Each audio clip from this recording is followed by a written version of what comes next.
মালয়েশিয়াতে যারা কলিং বিষয়ে এসে কোম্পানি থেকে লারি হয়ে গেছেন, কোম্পানি থেকে পলায় চলে আসছেন আর কি, আপনাদের পাসপোর্ট কোম্পানির কাছে রয়ে গেছে, ভিসা সব কোম্পানির কাছে রয়ে গেছে, তারাও কিন্তু চাইলে ই পাসপোর্ট করতে পারবেন।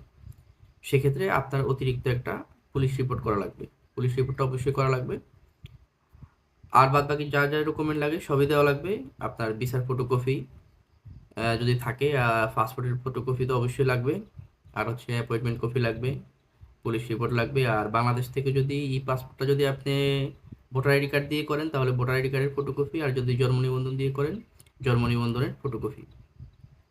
অথবা অন্য কোনো তথ্য জানার থাকলে আপনার ইএসকেল বা expert service Kuala Lumpur SDN BSD তাদের ওয়েবসাইট থেকে বা তাদের কন্ট্যাক্ট নাম্বারে কল করে তথ্য জেনে নিতে পারেন। আর অন্য কোনো যদি সমস্যা হয় অ্যাপয়েন্টমেন্ট নেওয়ার ক্ষেত্রে নিতে পারতেছেন না বা যে কোনো সমস্যার জন্য চাইলে আমার সাথে যোগাযোগ করতে পারেন। আমার হোয়াটসঅ্যাপ নাম্বার